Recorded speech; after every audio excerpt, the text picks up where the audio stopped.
చెప్పేవా చెవిలోన ఒక మాట, పువ్వులతో తుమ్మెద చెప్పే మాట.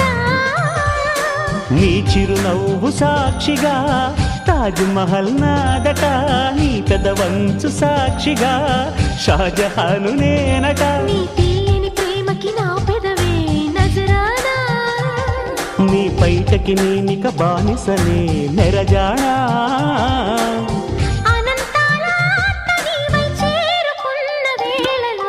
కోకలు కట్టిన కోయిలా కమ్మని కౌగిలియవే.